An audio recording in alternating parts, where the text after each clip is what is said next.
Hello and welcome to Western Civ. Today I'm giving you a sneak peek or a little taste of what we have going on in the Patreon podcast page, which is our listener-supported page. This is an episode from Western Civ 2.0. If you go back to the way a long time ago original feed, I did one episode on the successors to Alexander the Great. This episode kind of illustrates the difference with Western Civ 2.0. This is one of my episodes on the successors. It's the last one, and it's talking about sort of the end of Alexander the Great's successor period. So I go into so much more detail in the new show, and I think it's something that if you enjoyed this show that you'll surely like. You can sign up on Patreon. You can get the episodes on any sort of app that you listen to. It's $2 a month, anywhere from $2 to $5, depending upon how much you'd like to support the show. You also get ad-free versions of the show that you already listen to. And it is the primary way to support the podcast. It pays for the hosting. It pays for the technology. It pays for the stack of books that I'm looking at right now that I have to get more of in order to continue covering the history that we all think is so important. So without further ado, here's the episode. It just gives you a sense of what we do on the other feed. And if you are so inclined, there is a 7-day free trial for the Patreon site. That's down in the show notes. You can click the link. It'll take you right there.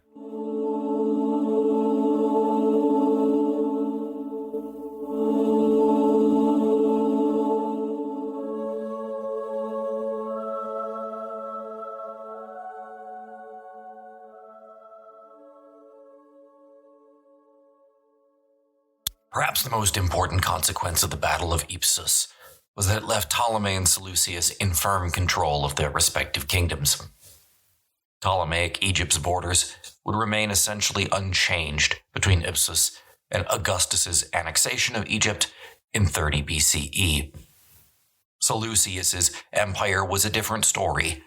Its borders tended to vary throughout the century, as various incursions swept away large provinces, which in some cases were reconquered.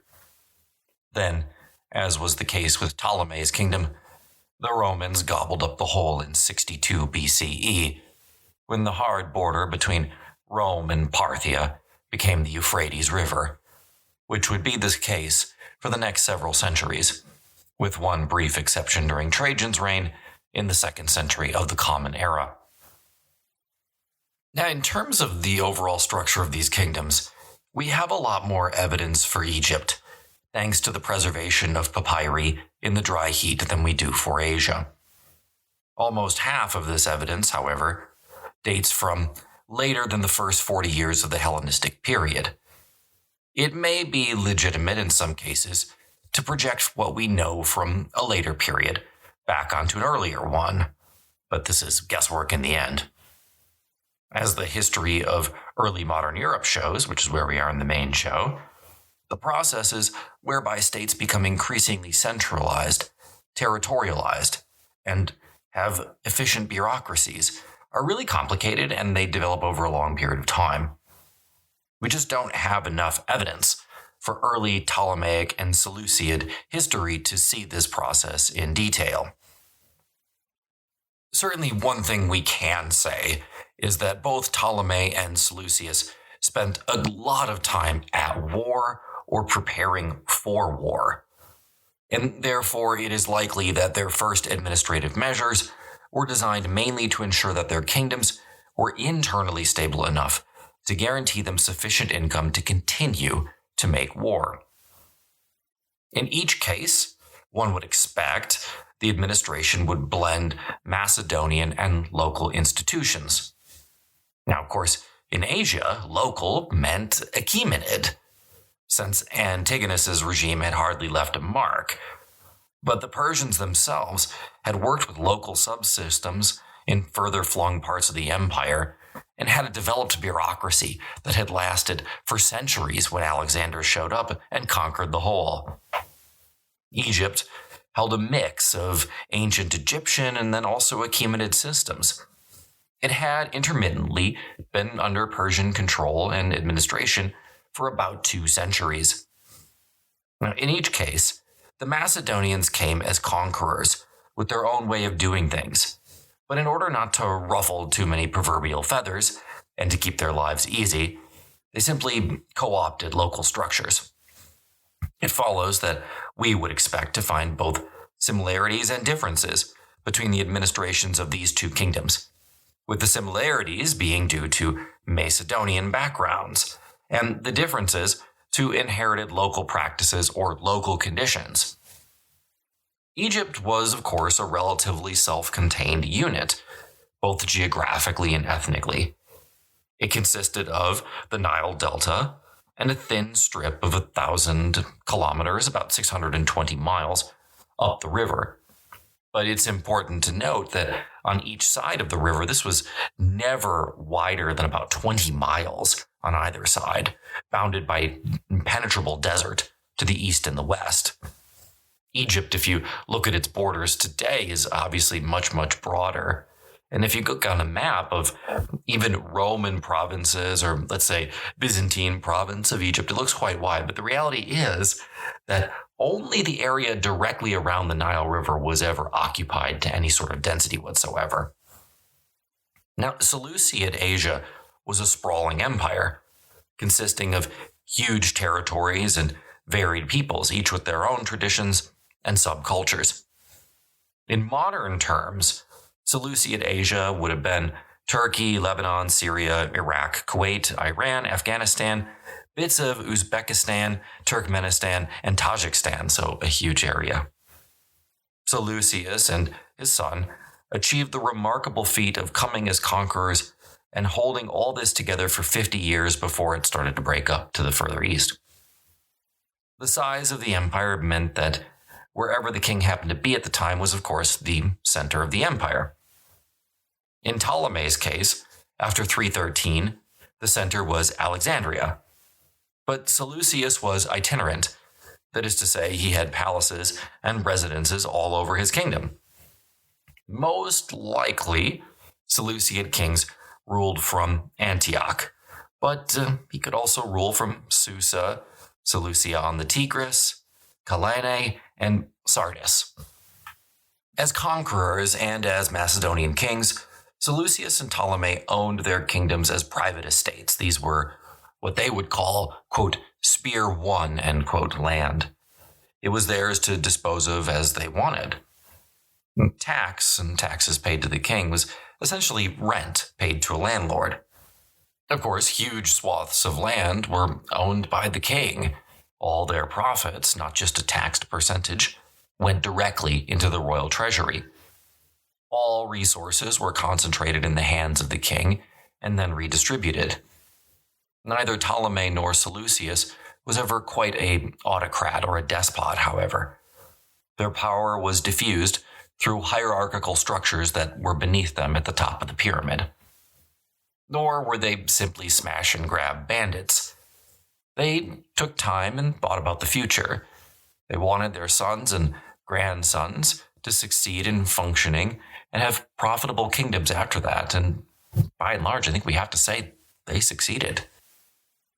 One of the redistributions the kings made was to give away some of their land to temples, cities, and even deserving individuals who, depending on the size of the donation, could thus become, I guess we'd say, barons within the kingdom. That's an anachronistic term, but I'll use it anyway. These estates might encompass several villages, many tied to serfs, another anachronistic term for those keeping score at home. This was a way for the kings to attract the loyalty of powerful men, and at the same time it brought more land into production and into the taxation system. The villages and farmers on the estate paid tax to the estate owner, who passed on what he owed to the royal treasury. These estates were not always heritable. They often remained crown territory, and in certain circumstances, presumably extreme ones, like when somebody was disloyal or turned traitor, the king could and did repossess the land. The king could therefore assure himself of the continued loyalty of the Greek and Macedonian elite within his kingdom. Both Seleucus and Ptolemy also settled their troops on the land. In the Macedonian fashion, these soldiers and then their descendants owed military service to the crown and always formed the core of the kingdom's armies. This was an economical policy. It was expensive, then as it is now, to maintain a standing army. But a pool of soldiers was needed for emergencies, and the royal coffers would profit from the taxes paid by such people as farmers. The policy also made these men grateful to their king, and hence their sons or grandsons would be more likely to respond to a call to arms. A typical allotment consisted of 2 or 3 pieces of land to be used for different agricultural purposes. The size of said allotment depended on the land's fertility and on the rank of the settler. Officers and cavalrymen, higher up the social scale, as usual, got more. Ptolemy settled mercenaries throughout Egypt. Wherever such a settlement might help develop agriculture, police a district, or secure a trade route. Above all, he drained the Fayum marshes southwest of Memphis, specifically for the purpose of settling his mercenaries, thousands of them, during his reign alone. The draining of these marshes shows sort of like one small example of the combination of local and Macedonian expertise. The Egyptians had long been expert at irrigation, and the Macedonians brought new developments in drainage engineering. It was a huge project, as great in its way as the building of Alexandria. The water level of Lake Mauritius was lowered by radical canalization, and these new canals served to irrigate the reclaimed land. The amount of land in use around Memphis literally tripled. Many of the new settlers, however, preferred to live as absentee landlords in the various Greek cities that were founded around the same time. Memphis, too, had long had a substantial Greek population. After the Battle of Ipsus, the settling of mercenaries on allotments was extended throughout Greater Egypt to Cyrenike, Cyprus, and Phoenicia. Ptolemy now felt that these were more securely his possessions. The size of Seleucus's territory meant that he had many more trouble spots and trade routes to police and protect. He established far more mercenary settlements, ranging from fortresses to cities. Perhaps as many as 20 cities were founded in the first 2 generations of Seleucid rule. The cities would attract further immigrants and help to cohere the districts in which they were founded. In Egypt, only Ptolemy's really served the same function, since it was founded in the Theban district of southern Egypt. Seleucus, too, founded his cities in agriculturally rich areas, which could then be exploited and taxed to the maximum. Intermarrying with the local population was encouraged. Seleucus offered incentives, such as paying removal costs, grants of grain, and relief from taxation for the first few years to help immigrants get started. And as soon as he felt it was feasible, he allowed the land to be alienated, not just passed down from father to son, with the implicit renewal of tenancy at each break, but actually you could now sell the land outside your family. Ptolemy was ultimately forced to follow suit, or he risked losing out on the market for mercenaries. Mercenaries felt themselves well rewarded by being set up as farmers and gave their loyalty accordingly. Many of them had left home in the first place because there was insufficient land for them to prosper there. They had won their share of the booty taken in war, and now they and their sons had financial security for life. In Seleucus's case, the fact that Greek settlements were spread thinly over a vast empire meant that he had to take steps to ensure that this loyalty endured. He had some of the sons of his settlers trained at his military headquarters. The culture of this military school shaped the loyalty to the king. In this regard, however, Ptolemy felt no need for such provisions. Not unnaturally, the settlement of foreigners on this scale could disturb local sensibilities, so both Ptolemy and Seleucus took care to confiscate land only from those who were too weak and scattered to organize armed resistance, or where it was scarcely used. Hence, for instance, the draining of the marshland around Fayum. And wherever possible, they simply gave away crown land. Resentment was also offset by the fact that the new cities increased the demand for agricultural products and increased local farmers' profits. Many of the immigrants were content to let former owners continue as tenant farmers, and they increased productivity by introducing new crops and new techniques wherever possible, such as double cropping and the use of iron in plowshares. The extensive irrigation systems of Egypt and Babylonia were serviceable and therefore extended. They were essential in these regions, which could not rely on rainfall. But the newcomers also learned. The seeding plow, which placed seeds in regular furrows, had long been in use in Babylonia, but had never been used in mountainous Greece, where only the small amount of good arable land was always sown by hand. Overall, the coming of the Greeks and Macedonians did not make as much of a difference as might be thought. Even in a remote area like Bactria, recent archaeology has shown that the incoming Greeks expanded land use by only around 10%. Ptolemy's kingdom was about 23,000 square kilometers, or about 9,000 square miles in size. He had a population of about 4 million people. Seleucus's was, of course, much larger. His empire, at its largest extent, occupied over 3,750,000 square kilometers. This is about 1,500,000 square miles. And he had a population of 15 million people. In either kingdom, the immigrant population was never more than 10%. Thus, they were heavily outnumbered.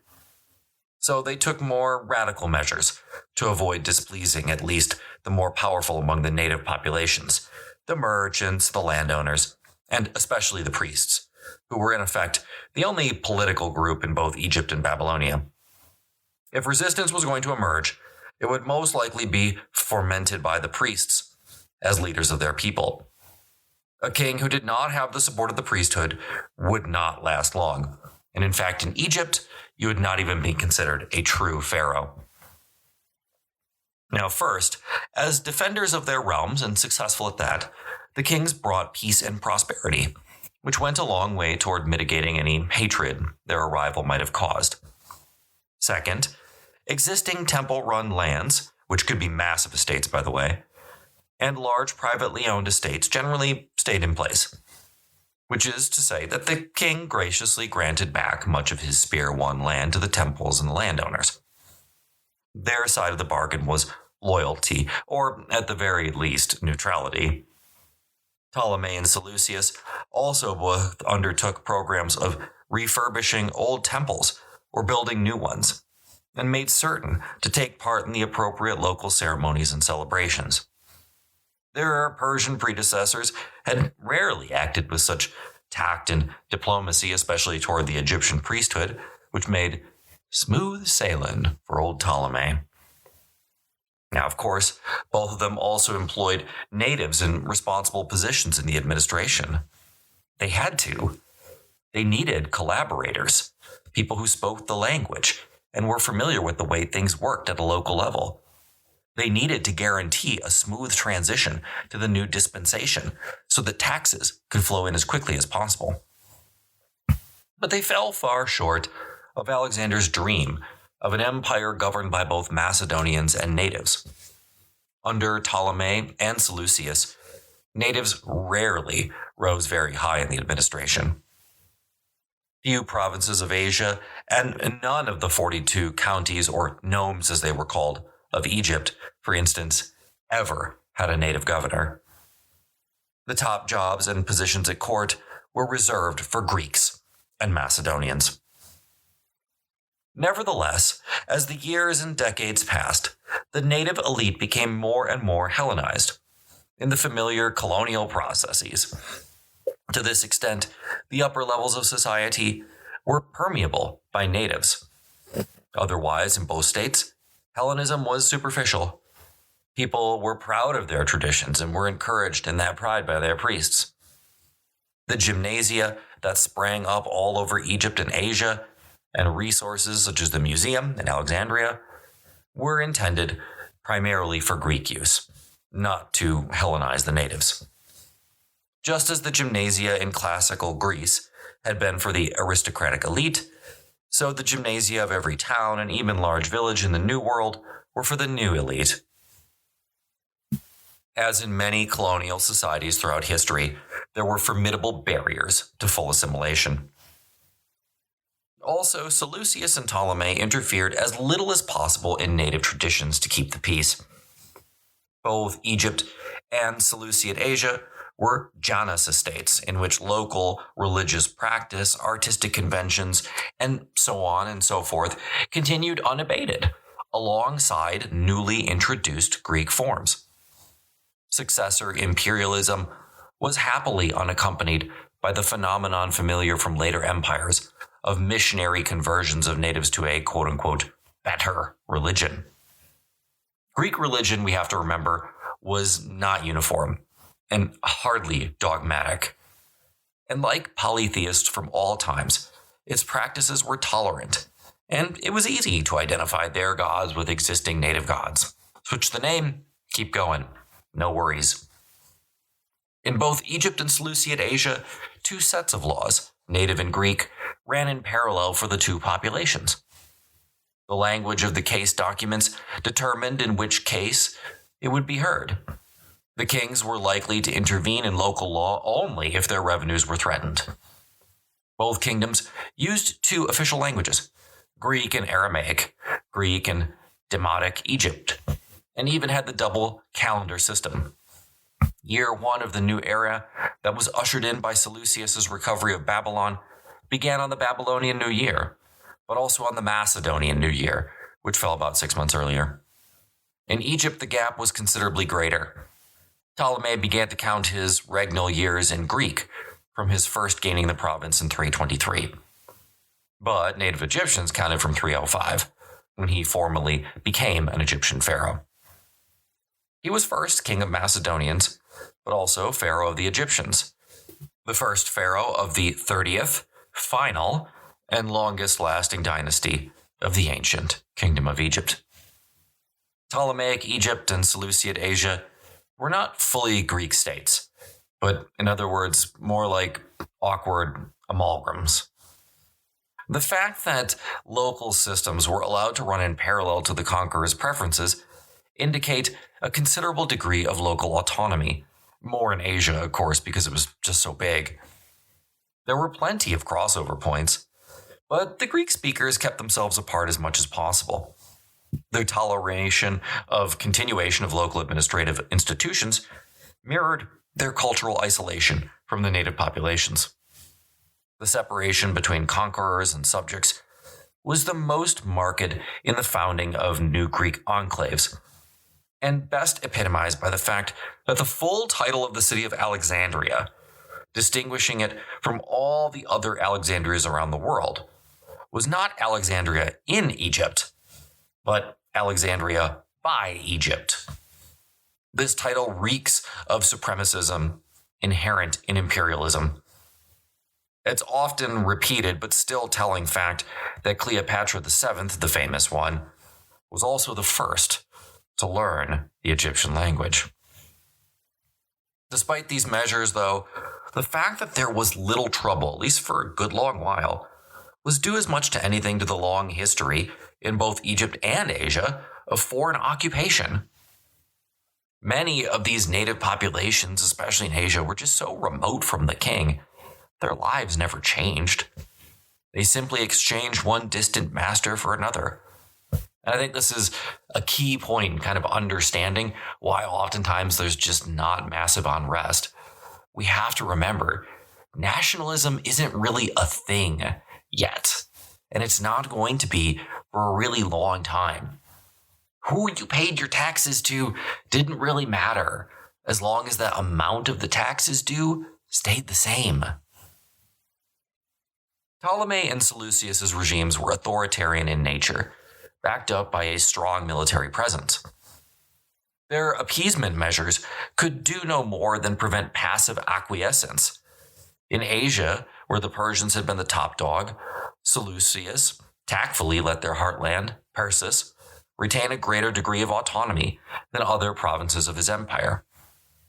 Macedonians were described in one document as, quote, the demons with disheveled hair of the race of wrath, end quote. In Egypt, Ptolemy took the precaution, after the Battle of Gaza in 312, of not employing a native Egyptian contingent in his army. His great-grandson, Ptolemy IV, took the momentous step over a century later of rearming native troops, and the cost of that decision was the first native rebellion in Ptolemaic times. The core of the Seleucid army, however, was made right up from the start of native troops, armed and trained in the Macedonian manner. This idea of appeasement was, of course, self-interested. What kings were interested in was the generation of income. Both Seleucus and Ptolemy employed a large number of forms of taxation, from percentages of agricultural produce, different percentages for different products, to a monetary tax on certain other products, and sometimes even forms of what we would call a poll tax. Border tolls and harbor dues were imposed. Seleucus took tribute from the Greek cities within his realm, and also imposed a tax on slaves. In short, the kings taxed everything that wasn't nailed down, and many things that were. In general, central government interfered less in the lives of Greeks and other non-natives, who came to be classified as Greeks anyway, and they were taxed at a lower rate. This policy naturally risked increasing resentment, but it also encouraged Hellenization, since to become Greek, you needed to get a Greek education. And so it helped to ensure an efficient and educated bureaucracy.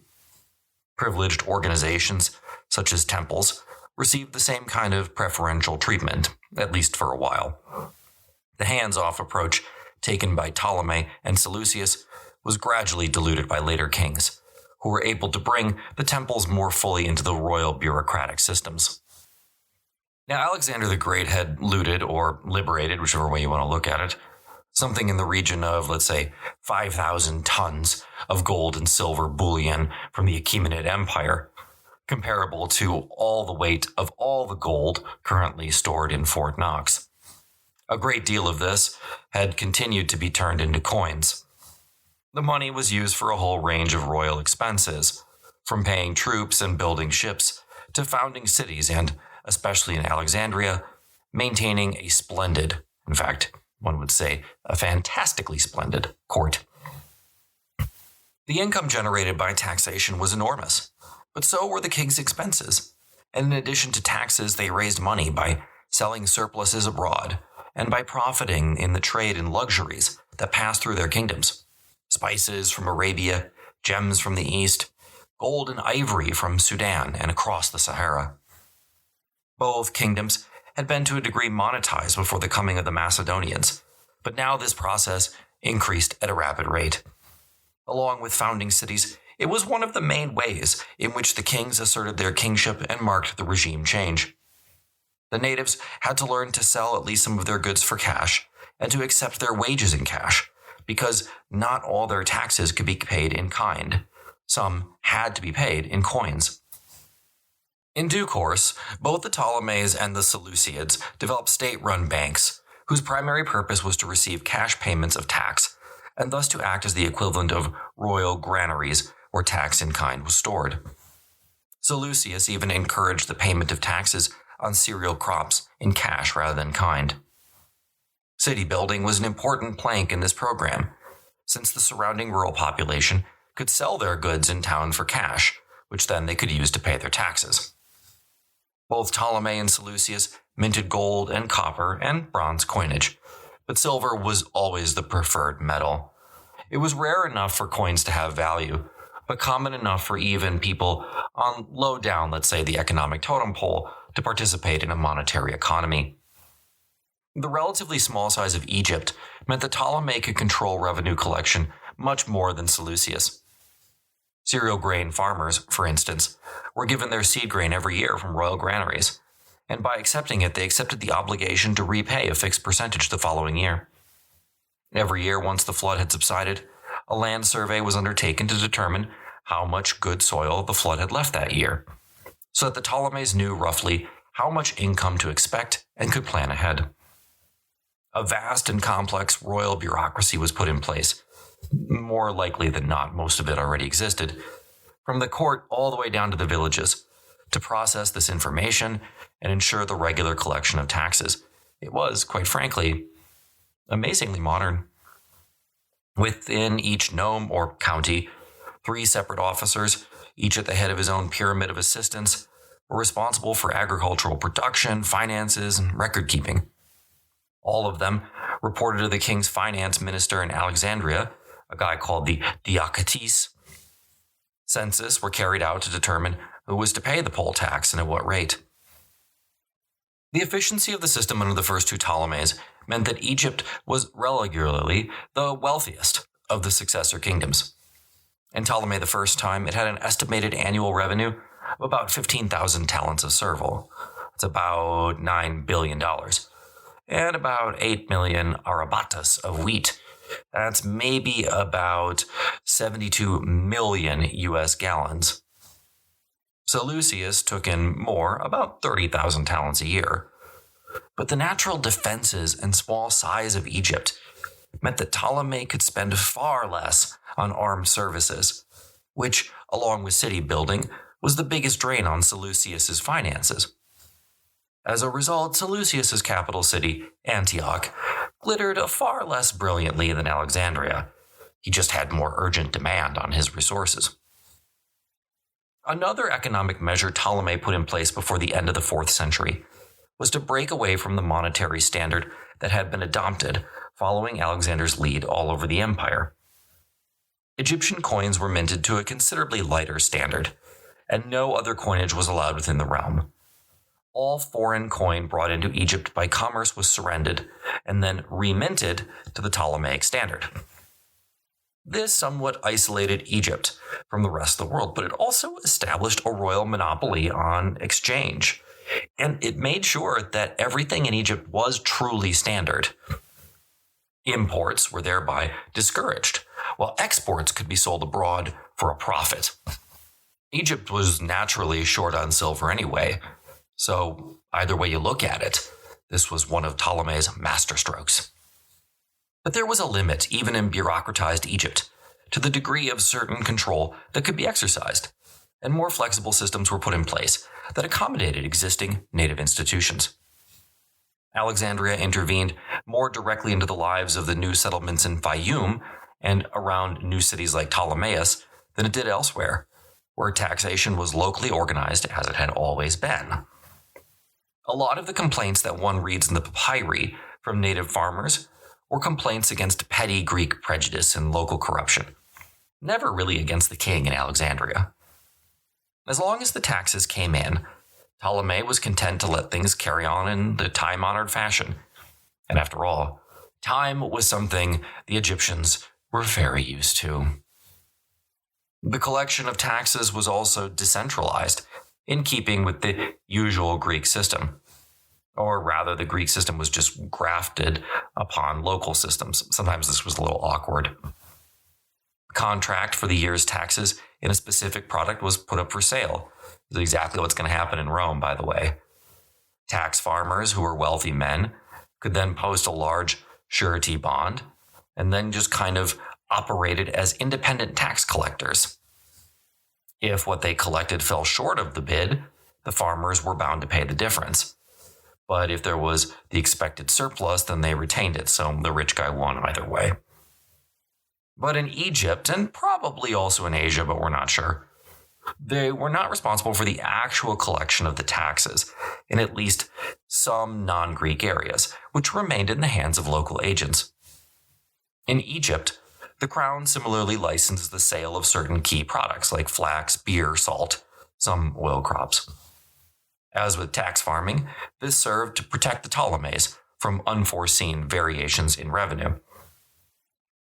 The size of Seleucus's kingdom meant that he could not exercise even the limited degree of control that Ptolemy sought. He inherited workable systems, and he let them continue. In Asia Minor and Syria, Antigonus had replaced the Persian satrapies with smaller, more manageable units that would not give their administrators great wealth, power, or, let's say, ambition. Seleucus was therefore able to exert more administrative control there than farther east, where he retained the old satrapal system of the Achaemenids. Satrapies and even cities were allowed to retain many of their own institutions. A city in Syria would not even necessarily feel itself part of the same empire as a city on the borders of Afghanistan or even Asia Minor. Just as in Ptolemaic Egypt, a hierarchical pyramid spread out under Seleucus. The first layer was occupied by trusted family members who were awarded special commands. The second layer was occupied by his friends, men we would call his ministers of state, maybe his cabinet members. These had broad financial responsibilities. For such an enormous empire, there were actually very few dedicated ministers. The third layer was occupied by the military and financial administrators of satrapies or other regions and city authorities. Each of these layers of officials had considerable power within their domains, while being answerable to the next level above. Each officer had a considerable network of junior officials under him. As in Egypt, the jobs of all officials within the hierarchy were chiefly to ensure security and the smooth collection of taxes. Hellenistic kingdoms were collaboration regimes, in that Ptolemy and Seleucus were both conquerors who were seeking control over conquered people. This is never an easy trick to pull off, even in modern times. Of course, in both cases, we're talking about relatively primitive agricultural society. The change in leadership didn't mean much for the peasant class. It never did. They just owed their taxes to someone else. Both Ptolemy and Seleucus could have been more authoritarian. They could have chosen to become despots, but neither did. Both were smart men who chose a simpler path of appeasement. They made deals with their collaborators, local elites. That made their jobs a lot easier.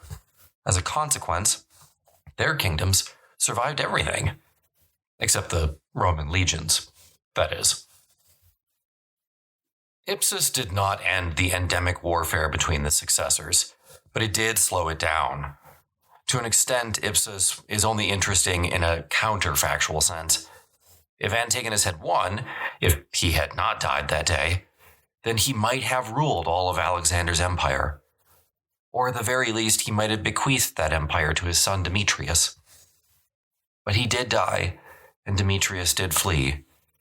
So there could be a sort of balance of power for the first time since Alexander's death some 22 years prior.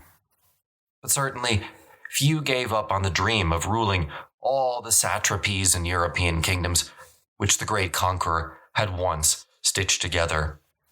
Least of all, the defeated Demetrius. After the battle, the victorious king sliced up Antigonus's domain like an enormous carcass. The prisoners of war and the 3,000 talents Antigonus had brought from Cilicia were divided amongst the victorious kings. But it was by partitioning the Antigonid realms that they really made significant gains. Lysimachus, who had commanded the coalition forces, was the biggest winner, since he was awarded all of Asia Minor up to the Halys River in modern-day Turkey. Asia Minor was not a whole, however. There were independent cities, such as Heraclea, and little princelings, like in Cappadocia, which had taken advantage of the constant warfare to gain a kind of independence. The countries on the south coast of the Black Sea, protected by the sea on one side and formidable mountains on the other, had never fully been under Macedonian control, frankly, if at all. Bithynia had always been independent. Moreover, a noble Persian named Mithridates had recently established himself in Pontus. Note, this is not the famous Mithridates that's going to give the Romans so much trouble in a couple of years hence, but this is the region, and this is his great-grandfather. Both Bithynia and Pontus turned out to be successful kingdoms, which lasted respectively until 74 and 63 BCE. Paphlagonia, too, had attained a similar kind of independence, but Lysimachus was soon able to bring it under his control. All of these dynasties valued their independence, but they had to accept the fact that they were surrounded by larger and more prosperous kingdoms than themselves. Essentially, Lysimachus now held, in addition to Thrace, pretty much the same territory Antigonus held in 318 before his expansion eastward. It had been the foundation of Antigonus's power. It could do the same for Lysimachus, too. He was only 60 or a little over, so he still had some time. His most valuable new possessions were the Asiatic Greek cities, famed for their wealth and rich in manpower. After Ipsus, many cities were cowed into surrendering of their own accord, but Antigonid garrisons still remained in key cities like Ephesus, Miletus, and elsewhere. Many cities had built or repaired their walls over the past few years of peace in their land, in preparation for just such an emergency. Lysimachus's first job was the subjugation of these cities, to consolidate his hold over Asia Minor and gain the ability to exploit its wealth. It took him a few years of almost unrelenting effort. Cassander, who traveled from Macedon to Asia Minor to attend the post-battle conference, gained nothing. But Greece was left vulnerable by Demetrius's departure and the collapse of the Hellenic League he had revived a few years later. Cassander clearly expected now to be able to recover Greece, and just as he clearly expected no interference from the others while he did so. In other words, Cassander really just expected recognition of his kingship of Macedon, even after eliminating the last of the Argeads to obtain it. He got this, but nothing more. I mean, why should he? After all, he hadn't even been present on the battlefield. By the same token, Ptolemy officially gained nothing either. But there was no resentment against him on the part of the others for his meager part that he played in the final campaign against Antigonus. He had done his bit by fighting off the Antigonid invasion of Egypt a few years earlier. Now, Cassander's brother, Plistarchus, however, who had taken part of the battle, was given Cilicia as a personal little kingdom. This may have been at Cassander's insistence, since he looked out for his family's interests. Seleucus, for his part, added Mesopotamia and Syria to his growing kingdom. The stretch of the Mediterranean coastline he gained was critically important, but he still wanted more. Northern Syria was a relatively undeveloped region at this point. The small population was relatively prosperous, but almost entirely rural, with only one city, and this was Antigonus's half-built Antigonea, and a few scattered trading towns. Moreover, Seleucus had rivals to the north and the south. Now, the second problem Seleucus faced was that cities on the coastline south of the Eurystheus River were currently in Ptolemy's hands, with the extra anomaly that Demetrius, as we'll find out in a second, was still holding on to Tyre and Sidon. After having finally re-established himself in the region, Ptolemy was disinclined to make way for the new owner. Trouble, therefore, once was brewing for Phoenicia, but post-war fatigue on both sides gave Ptolemy the chance to settle in. Seleucus made out that he refrained from attacking Ptolemy out of friendship, but everyone knew the real reason was that he was in no position to challenge Ptolemy at sea. The known world, as it emerged from this most recent settlement, appeared relatively stable. All the kings had core territories and sons who seemed destined to become kings after them. Phoenicia, Greece, and the western seaboard of Asia Minor were the most likely trouble spots in the short term, as the kings sought to gain firm control of the areas they had been allotted. But such consolidation was never the only focus of a Hellenistic king. Everyone was always looking for opportunities to expand. What emerged after Ipsus was not so much a balance of power as a balance of fear. They also reverted to the default successor position of helping one's neighbor only in the direst of emergencies, and then only if significant gains could be made from that assistance. But what about Demetrius? Well, he was not ready to give up, not in the least. The defeated Antigonids still held Ephesus, Tyre, Sidon, and the island of Cyprus. He had a formidable fleet. Sure, he was probably finished on land, but he could certainly make a nuisance of himself at sea. After Ipsus, Demetrius fled first to Ephesus, and then he set sail for Athens. However, while docked at the island of Delos, an Athenian delegation approached the defeated Demetrius. Athens, they told him, was tapping out. The Athenians no longer wanted to be a part of these endless wars. Athens would be strictly neutral from then on. Demetrius, likely fuming, but with little recourse, accepted this decision in stride. He asked for the return of a few warships, which the now neutral Athenians dutifully gave back. Then he collected his remaining family members from Piraeus and sailed to Cyprus. His plan was pretty simple. He knew as well as anyone that peace treaties between successor kings never last. His enemies would soon be at each other's throats, and then he might have an opportunity. For the moment, he would bide his time. Seleucus spent the years after Ipsus consolidating his empire. He built 5 new cities in the center of his kingdom, all ringed with the latest in Hellenistic defensive fortifications. He hoped by founding these cities, he could improve his tax base significantly. In northern Syria, Seleucus was particularly successful. Babylon never really recovered from Seleucus's war with Antigonus that ended way back in 309.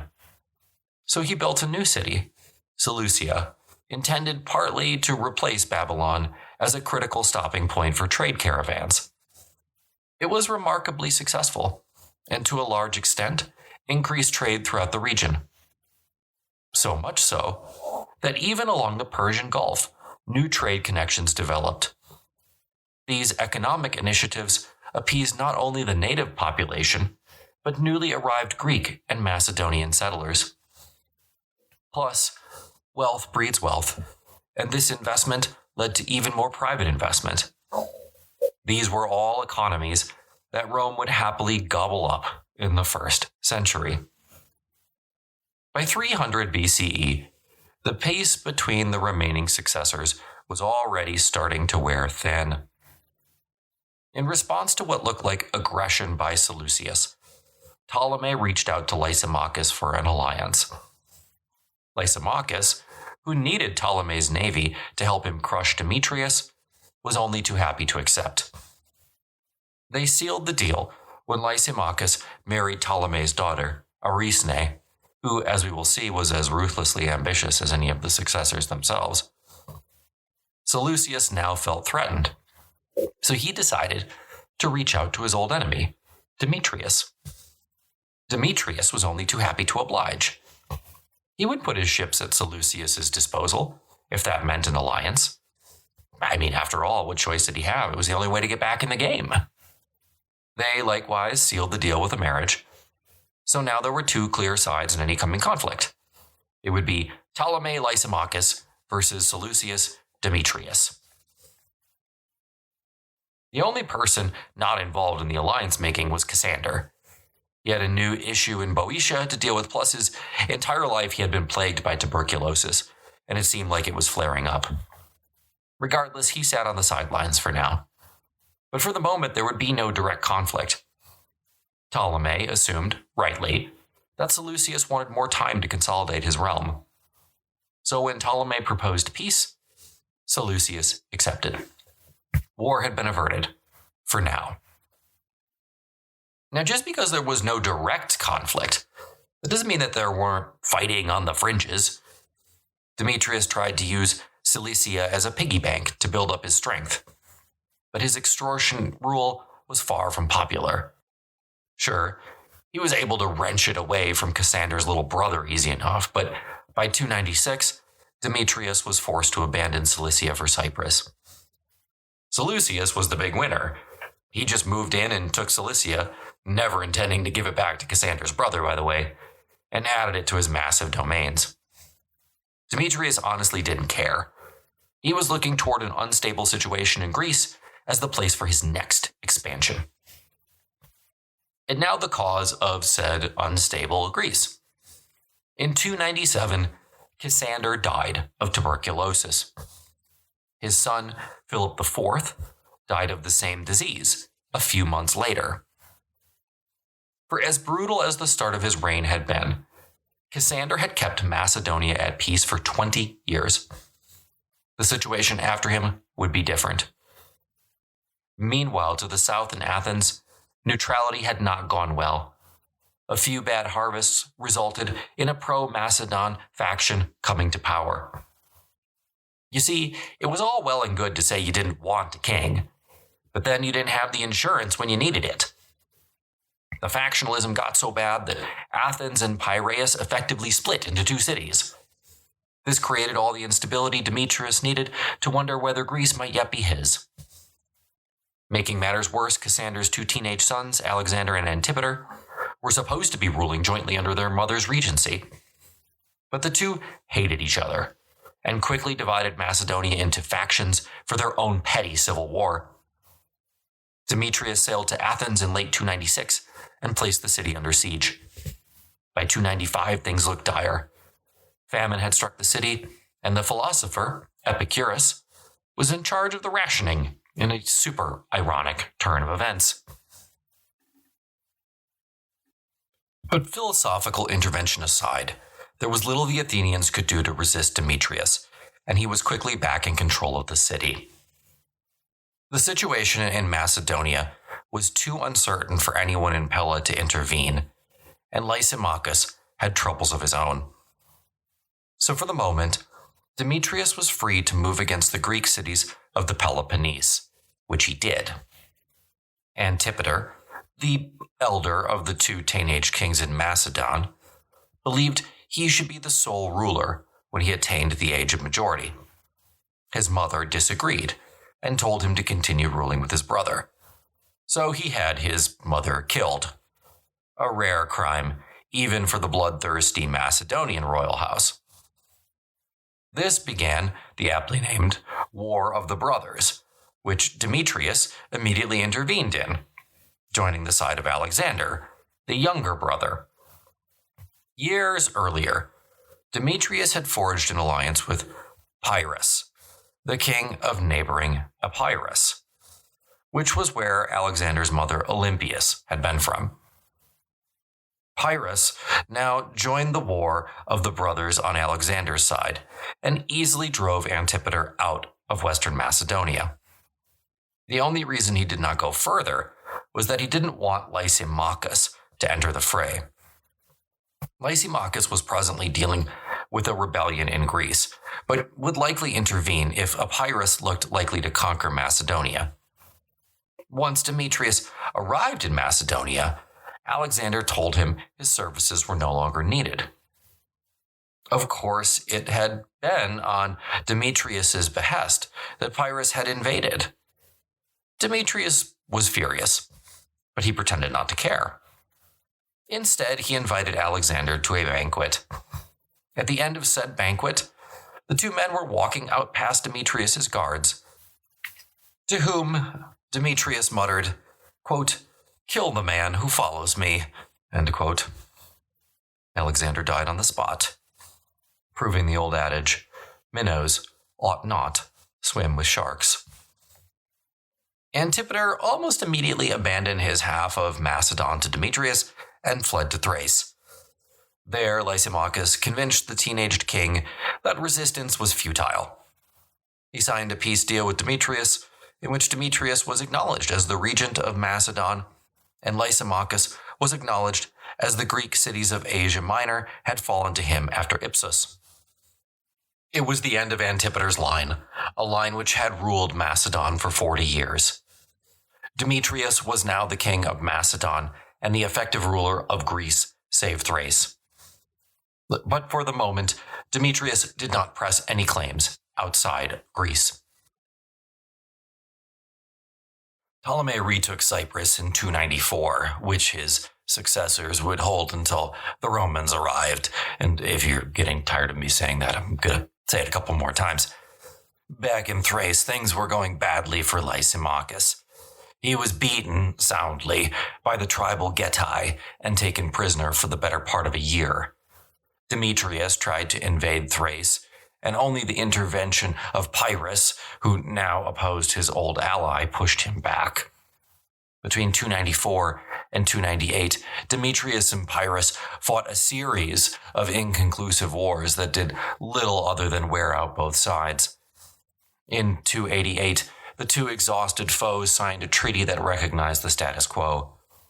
Still, few could fail to be impressed by Demetrius's incredible turnaround. Perhaps he might revitalize his claims to all of Alexander's empire after all. In Plutarch's Lives, Demetrius is the poster boy for wasted talent. And indeed, he is what we would call a showboater. He demanded his subjects bow obsequiously before him and insisted on flamboyant, but practically speaking, pointless ceremonies. While Demetrius was demanding that people kowtow and bow, Ptolemy was conquering his Aegean islands, and in 285, Ptolemy finally evicted Demetrius's garrisons from Tyre and Sidon, solidifying his control over Phoenicia. But that would be the last action Alexander's friend would ever take. That same year, Ptolemy abdicated in favor of his son, Ptolemy II. 2 years later, he died peacefully in his bed, something of an anomaly for a successor. Despite these setbacks, Demetrius still yearned for conquest. He decided he would launch an all-out attack on Asia. But Demetrius was no Alexander. The Macedonian nobles were not interested in sending what remained of their youth — Macedonia was already depopulated — to fight so that Macedonia could just be on the periphery of some Asian empire. Demetrius and his haughty style of leadership was neither feared nor loved, hence he violated both of Machiavelli's principles. Yet he continued to prepare for the invasion as though that was what his subjects wanted. He even began preparing a massive fleet with new warships that allegedly had up to 16 rows of oars, where triremes had 3. The scale of Demetrius's buildup indicated ambitions that threatened all the remaining kings, and so they formed a coalition against him for what we might call the Fifth War of the Successors. Once more, an Antigonid was the enemy of all who united against him. Pyrrhus, bombarded by letters by Lysimachus, Ptolemy, and Seleucus, shrugged off the peace treaty he had made with Demetrius and joined the coalition. Frankly, it was clear that Demetrius didn't stand a chance. Early in 288, while Ptolemy's admiral sailed for southern Greece with the intention of stirring up the Greek cities to rebellion, Lysimachus and Pyrrhus attacked Macedon from, respectively, the east and west. Pyrrhus employed the old successor tactic of claiming that Alexander the Great had appeared to him in a dream and promised his aid. Demetrius learned just how popular he was in Macedonia. When his Macedonian troops deserted, first to Lysimachus and then to Pyrrhus, when Demetrius heard of his invasion and turned to confront him. It was the most effective coup imaginable. Demetrius was thrown out of his kingdom by the army, or its senior officers, after 6 years on the throne. But Macedon was left to endure for a second time the uncertainty of dual kingship. Pyrrhus justified his ruleship by citing his kingship to Alexander the Great — they're actually second cousins, by the way — and took western Macedon, and then Thessaly a few years later. Lysimachus gained the eastern kingdom, a significant gain for him. given the wealth of Macedon's natural resources there. Demetrius, believe it or not, actually put on a disguise and fled to Cassadrea. From Cassadrea, Demetrius headed to southern Greece. He was reduced once more to his fleet, his companion cavalry, and however many mercenaries he could afford to keep. For the moment, Demetrius was relatively secure in Corinth, and over the next 2 years he even built up his land army again. Athens seized the moment, however, and rose up against him in the spring of 286. Those of the Antigonid garrison who refused inducements to defect were simply defeated in battle. Demetrius came back with a larger army than expected, and the besieged Athenians sent help to Pyrrhus. But then a Ptolemaic fleet appeared off Piraeus, so that Demetrius, who was in any case still insanely anxious to take the war to Asia, could see that he would be tied up in Athens forever. He came to terms with Ptolemy and Pyrrhus, who appeared to have been just as anxious not to fight. Athens would remain ungarrisoned, but Demetrius was allowed to keep his other garrisons in Piraeus and fortresses nearby. As far as the Athenians were concerned, this was a truce, not a treaty. When Pyrrhus arrived, he is said to have recommended that the Athenians never admit a king within their walls again. Perhaps it was a warning against his own ambitions. Demetrius left his remaining European possessions in the hands of his subordinates and set out immediately for Asia Minor. Disturbingly for Lysimachus, Ptolemy's Aegean fleet made no attempt to impede the invasion. Miletus defected to Demetrius, and at Miletus he was met by Eurydice, Ptolemy's ex-wife. She brought her daughter Ptolemaeus, to whom Demetrius had been betrothed way back in 298, and now they were married. But this marriage was no sort of coming to terms with Ptolemy. Things had changed in the 12 years since the couple were first betrothed. Eurydice was now in exile and estranged from Ptolemy, and she had plans of her own. She saw an alliance with Demetrius as a way to give her son a chance at power, since his prospects in Egypt were not good. Ptolemy had long favored one of his other wife and her offspring. In fact, as I mentioned before, the very next year Ptolemy abdicated in favor of the son by this woman, who became Ptolemy II. Eurydice's son was actually called Ptolemy Serranius, the Thunderbolt, named not for his unpredictable character, but for the power he wielded. The campaign season of 285 started well for Demetrius. He regained a few coastal towns, including Ephesus, and subsequently, Lysimachus's governors in Lydia and Caria surrendered their territories wholesale. There is no way really to explain these rapid successes, except by assuming that he was welcomed. Before Ipsus, remember, Asia Minor had been under Antigonid rule for a very long time, and it had prospered. Meanwhile, Pyrrhus invaded Thessaly, which drew some of Demetrius' subordinates' attention northward, and Athens made an attempt to dislodge the Antigonid garrison in Piraeus, but it didn't work. In Asia Minor, despite his first successes, Demetrius was losing the initiative. Lysimachus' son, Agathocles, was demonstrated that he had inherited his father's skills as a general. He drew Demetrius ever farther inland, while cutting him off from the coast by retaking territories now in his rear that he had just taken himself, including Sardis and Miletus. Demetrius' fleet at Miletus either fled to safe refuges farther down the coast or just surrendered. With their supply lines cut and their hopes rapidly fading, Demetrius' mercenaries began to desert him. Their commander claimed to be unconcerned, on the grounds that he could always find more men to recruit in Media, which he planned to reach via Armenia. By now, he seems decidedly unbalanced. Not content with being defeated by Agathocles, he was threatening Seleucus too, but with diminished forces.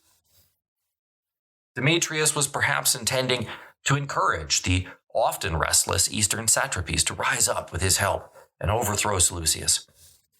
But this was, quite frankly, an unlikely scenario, to say the least. Not the least because Seleucus had elevated his son Antiochus to the joint kingship in 294-293 and had already sent him to the east to quell any storm. In the longer term, it made more sense to have a co-ruler for such a vast kingdom.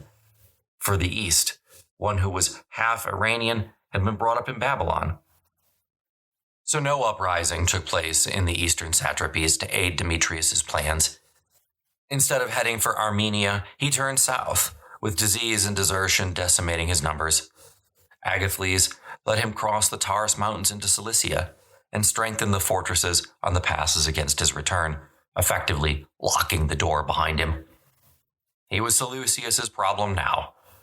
Seleucus tolerated Demetrius's presence for a while, but had to take steps in the spring of 284 to contain him in the mountains.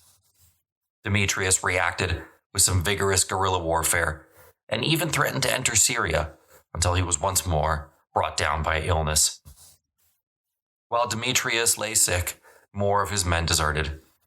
Even so, after he recovered, he kept pushing for a decisive battle that frankly had no chance of winning.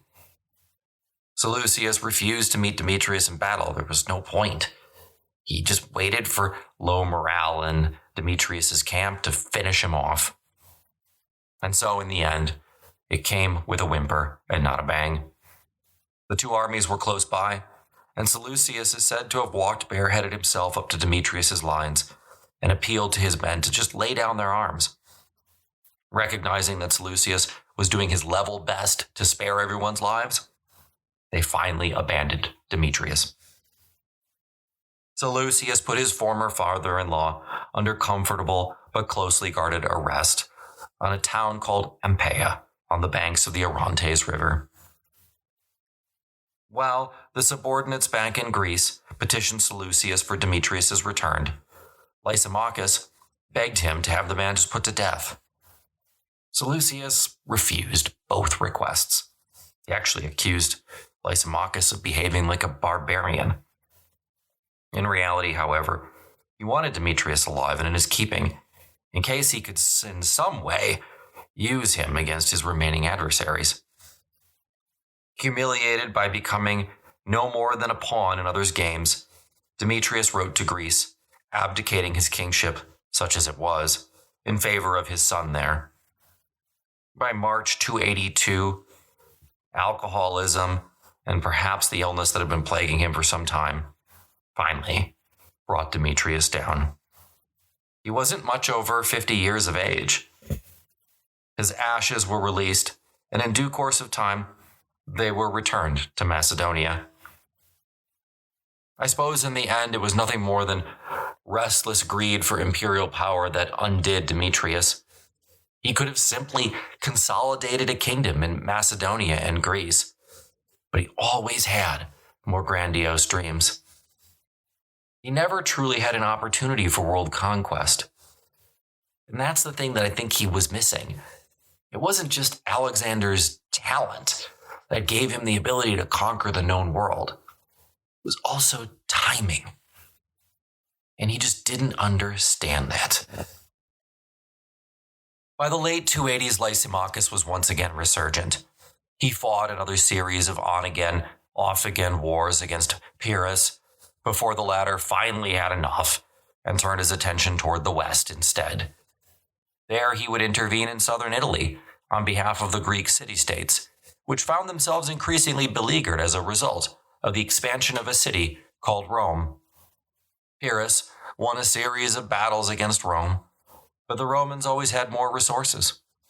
Pyrrhus won the battle, but he lost the war, which is why the word Pyrrhic today means a victory that amounts to defeat. So Macedonia had a new king, its fifth in 10 years, and times were not stable. A massive earthquake hit the region in 287. In 285, when Macedonia was still recovering, a failed coup launched a brief civil war between Lysimachus and his eldest son. We have almost no records for the conflict, but we can say that Lysimachus won and had his son executed. This brief episode was emblematic of a bigger issue in the Macedonian court. Because Macedonian rulers practiced polygamy, Macedonian kings always found themselves with too many heirs and nothing productive to do with them. The chaos within Lysimachus's realm attracted Seleucus. He had spent the years since Ipsus stabilizing and securing his empire, and he was now ready to extend it. Any of the successors would have done the same if they had the resources of Seleucus and were handed such an opportunity, even if, like him, they were closer to 80. As far as they were concerned, the whole point of having resources was to use them to gain more resources. And Seleucus's propagandist had paved the way for his grand imperialism. He had been born the same year as Alexander, they said, and had once rescued Alexander's diadem after an accident and briefly worn him. Seleucus mustered his army, elephants and all, and in July 282 he set out for Asia Minor. Ptolemy II, nominally Lysimachus's ally, didn't do anything, perhaps in the hope that Seleucus would at the same time rid him of his troublesome half-brother. Seleucus crossed the Taurus well before winter set in and spent some time in winter camp on the Asia Minor side of the Taurus within Lysimachus's kingdom. There was no opposition.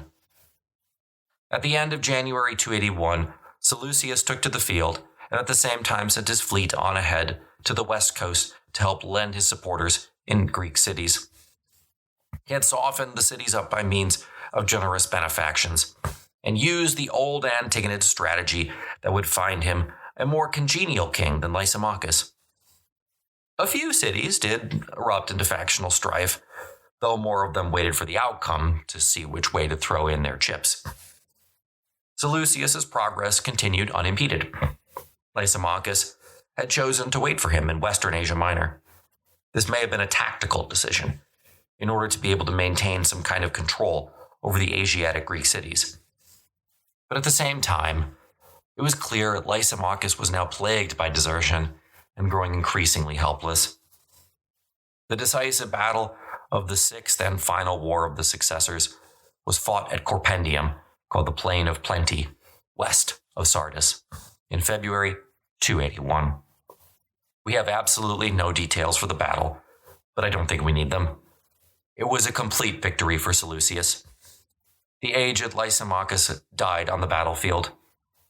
Seleucus was the last of Alexander's successors, and he was poised to become his true and only heir. He now held all of Asia from the Aegean to Afghanistan, apart from Greater Egypt and the lands he ceded to the Indian king Chandragupta. That same year, he marched on Europe, aiming to finish the job. But it was not to be. One of his subordinates murdered him in the summer of 281. Seleucus had already made his son Antiochus his joint king, so the transition was secure. But in 281, the last of the true successors, the men who had ridden and fought with Alexander the Great, were all dead. In fact, our major players died within 2 years of each other in the end. Ptolemy in 283, Demetrius in 282, and both Lysimachus and Seleucus in 281. The effect of all of this was the permanent division of Alexander's domains, though that may not have been clear at the time. Essentially, from this point on until the arrival of Rome, 3 different kingdoms ruled the East. Ptolemy's house in Greater Egypt, a variety of rulers in Macedonia and Greece, and the Seleucid house in Asia. These would be the borders for about a century and a half, until Rome swept them all away. That does not mean that there wasn't more fighting, there was. But it seems that none of these rulers wanted to challenge for each other's domains at this point. So I've talked about Rome and alluded to Rome about 1,000,000 times in this episode. And guess what? That's where we're headed next. It's time for everyone's favorite empire, the Romans.